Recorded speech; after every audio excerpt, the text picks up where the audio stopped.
Once again welcome back to study centre. I hope आप सब अच्छे से होंगे।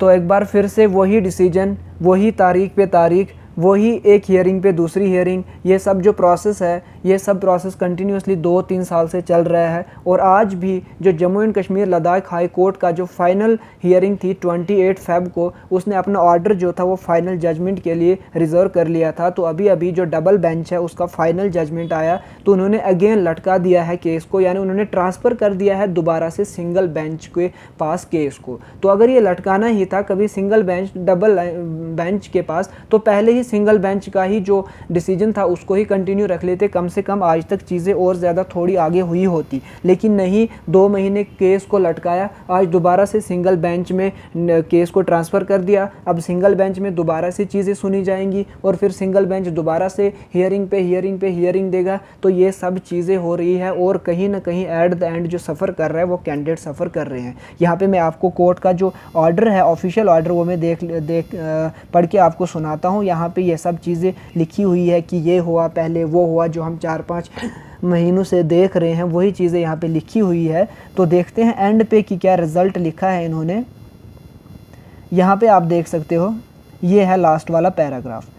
Therefore in view of what has been discussed above, we without discussing the merit of the case deem it proper to dispose of the appeals and remit the writ petition back to the writ court for deciding the matter afresh। तो उन्होंने बोला है कि जो भी हमने ऊपर discuss किया, अब हम इसको और ज़्यादा डिस्कस नहीं करेंगे, ये जो केस है हम इसको ट्रांसफ़र कर देंगे। और ordered accordingly the order and judgment imputed is hereby set aside, the writ petition is restored to its original number and the writ petition is remitted back to the learned single judge with a request to decide the fresh matter aside। तो यहाँ पे बोल दिया गया है कि दोबारा से जो डबल बेंच है उन्होंने ये जो केस है एपटेक का, JKSSB का, इसको ट्रांसफ़र कर दिया है सिंगल बेंच को और अब डिसाइड करेगा अगेंस्ट सिंगल बेंच। ये वही सिंगल बेंच है जिसने इससे पहले का, आप यहाँ पे डेट देख सकते हो, ये 9 दिसंबर का है। अराउंड 8 दिसंबर को सिंगल बेंच ने ही ऑर्डर दिया था कि जो एपटेक है इसको हटाया जाए और जितने भी इसने एग्ज़ाम किए हैं इसको रद्द किया जाए।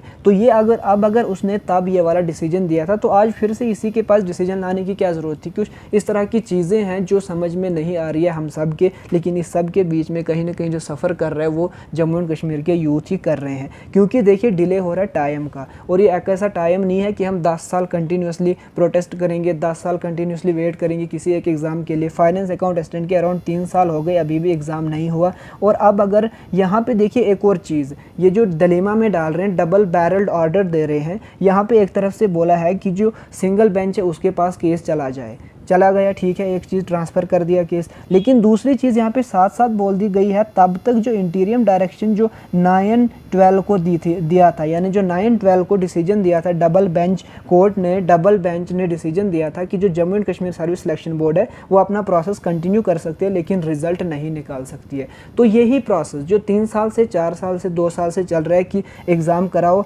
रिज़ल्ट मत निकालो, 2-2 साल तक एग्ज़ाम्स को कराते रहो, पेंडिंग रखो रिज़ल्ट। तो वही प्रोसेस कहीं ना कहीं यहाँ पे इनडायरेक्टली बोल दिया है Jammu and Kashmir and Ladakh high court का जो डबल बेंच है, उन्होंने सिंपली ये बोल दिया है कि आप जाइए और एग्ज़ाम्स कराइए, एग्ज़ाम्स को विद हेल्ड रखिए, ना रिज़ल्ट निकालिए ना कुछ कीजिए, बस पास रखिए, बच्चों का जितना हो सके टाइम वेस्ट कीजिए। तो यही जो फाइनल यहाँ पे समझ आ रहा है वो यही आ रहा है, क्योंकि अगर एक तरफ से केस सुना जा रहा है तो दूसरी तरफ से एग्ज़ाम हो रहे हैं। कल अगर सिंगल बेंच ने बोला कि जो एपटेक है इसको हटाया जाए और जितने भी इसने एग्ज़ाम्स कराए इसको स्क्रैप कर दिया जाए, तो FAA भी तब हो गया होगा, ये भी स्क्रैप हो जाएगा दोबारा से। JKPSI जो हुआ है वो भी स्क्रैप हो सकता है। इसके अलावा जो JEE का एग्ज़ाम हुआ वो भी स्क्रैप हो सकता है। पीछे इलेक्शन असिस्टेंट का एग्ज़ाम हुआ वो भी स्क्रैप हो सकता है।